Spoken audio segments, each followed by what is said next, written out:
बड़ा बनने के लिए पहले हमें छोटा बनना पड़ता है।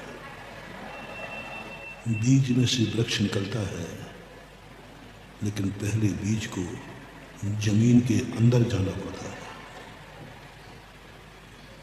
जब तक बीज जमीन के अंदर नहीं जाएगा, उस बीज में से वृक्ष जमीन के ऊपर नहीं आएगा।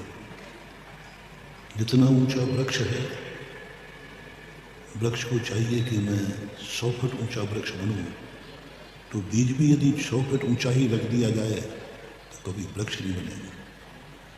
जितना ऊंचा वृक्ष चाहिए, बीज को उतना ही जमीन के अंदर जाना पड़ेगा, और जितना जमीन के अंदर आएगा उतना ही पेड़ मजबूत होगा।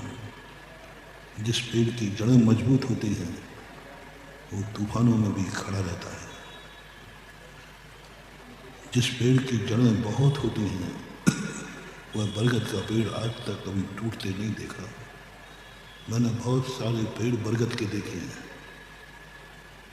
बहुत सारे पेड़ बड़े बड़े पीपल के देखे, सब एक झोंके में टूट जाते हैं, लेकिन बरगद का पेड़ नहीं टूटता।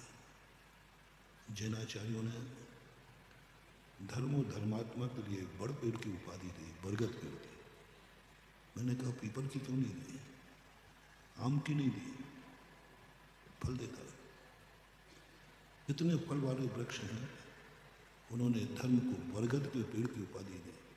कुछ वर्ष समंतभद्र महाराज जैसे तार्किक व्यक्ति यदि कोई उदाहरण दे रहा है तो समझ लेना चाहिए उसमें बहुत रहस्य है। मात्र वृक्ष का उदाहरण नहीं दिया उन्होंने, बड़ वृक्ष का दिया।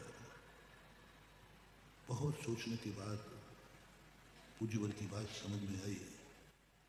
महान लोगों की बातें सुन लिया करो, समझ में आएगी, ये कोई नियम नहीं, लेकिन वर्षों बाद समझ में आएगी। सुन लिया करो, रख लिया करो, स्टोर में डाल लो। कोई कहे कि महाराज आपकी बात बिल्कुल समझ में नहीं आ रही है, कोई बात नहीं, सुन लो, सुन करके स्टोर में डाल लो।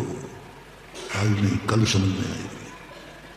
शास्त्रों में लिखा है, ऐसा व्यक्ति जिसे महाराज ने खूब समझाया, 4 महीने समझाया, लेकिन वो कहता महाराज हमें कुछ भी समझ में नहीं आ रहा है, ना आपका भाव समझ में आ रहा है, ना आपकी बात समझ में आ रही है, हमें तो आप ही समझ में नहीं आ रहा है, समझ में नहीं आ रहा है। तो फिर उसके लिए कहा महाराज भी समझ में नहीं आ रहे तुझे, सबको तो समझ में आ रहे हैं ना, तो उनके पीछे भीड़ में लाइन में खड़ा हो जाए। सबको समझ में आ रहे हैं ना, यदि सभी को समझ में नहीं आ रहे हैं तो फिर कोई बात नहीं,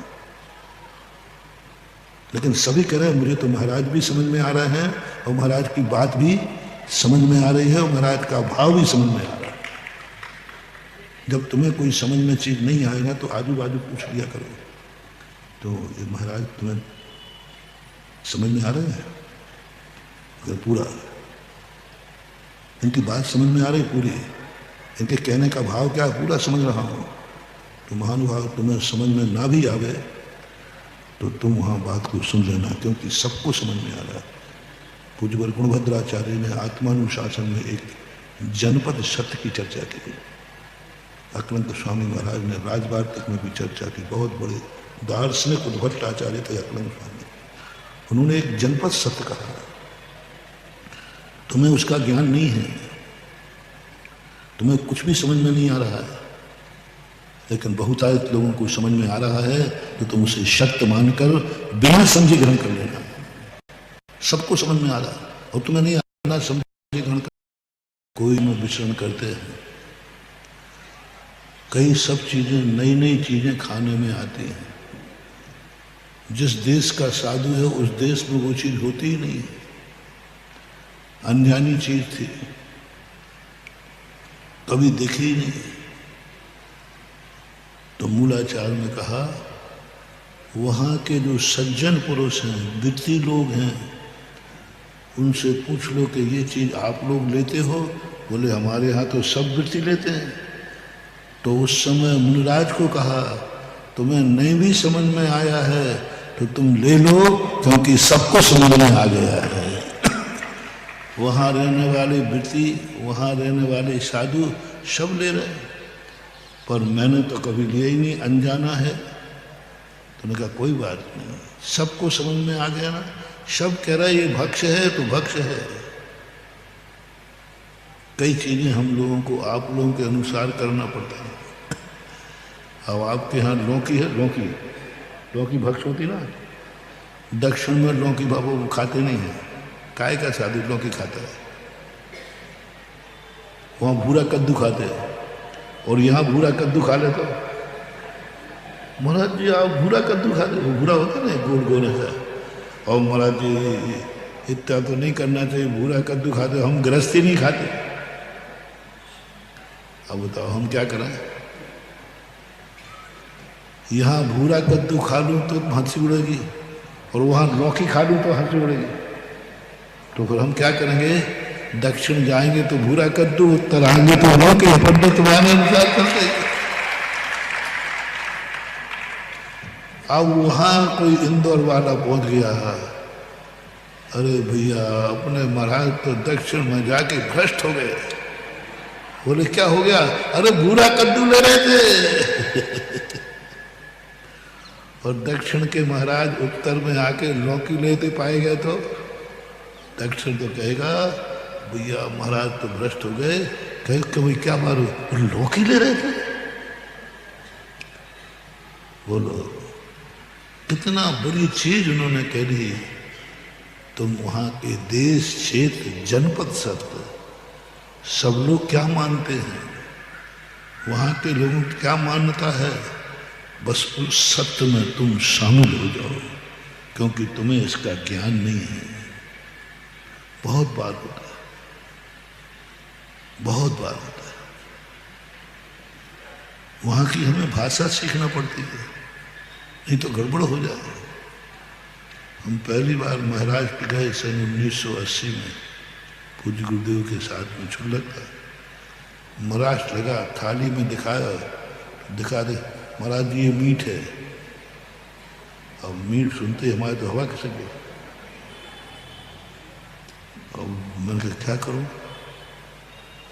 अब मैं अंजलि नहीं छोड़ूं। वो कहता महाराज जी मेरे शूद्र के जल का त्याग है, मैंने शांति सागर को आहार दिया, मैं प्रतिमाधारी हूं। अब मैंने कहा तू सब कुछ है, लेकिन थाली में क्या दिखा रहा है? फोटो देखी वहां, कई बार हम फोटो देखते हैं, क्योंकि उस घर का चरित्र क्या है कभी कभी चित्र से पता चलता है। घर में टंगे हुए चित्र बताते हैं कि इस घर का चरित्र क्या है। मोबाइल में लगा हुआ चित्र बताता है कि ये मोबाइल वाले का चरित्र क्या है। तुम्हारे मोबाइल में कोई क्या लगता है? मोनू मोनू क्या बोलते थे? हाँ, एक बार मैंने देखा है, बहुत अच्छे लोग आके बैठे, तो धीरे से उनका फोन आया, तो मैंने धीरे से देखा। तो मुझे मोबाइल नंबर नहीं देखना था, मुझे देखना था इसके इसमें चित्र क्या है। चित्र से चरित्र का अंदाजा लगाया जाता है। कभी कभी आप लोग अपने बच्चों के मोबाइल धोखे से देखा करो, उसने कौन सा चित्र लगा रहा है, उस चित्र देख के समझ लेना बच्चा हाथ से बाहर चला गया। देखो धोखे से देखो, चला कर देखो तो वो बताते बदल दे तो तुरंत। पापा के सामने पापा का चित्र, मम्मी के सामने मम्मी का चित्र, महाराज के सामने महाराज का चित्र। नहीं, अनायास देखो, चित्र से चरित्र की बात सोचो।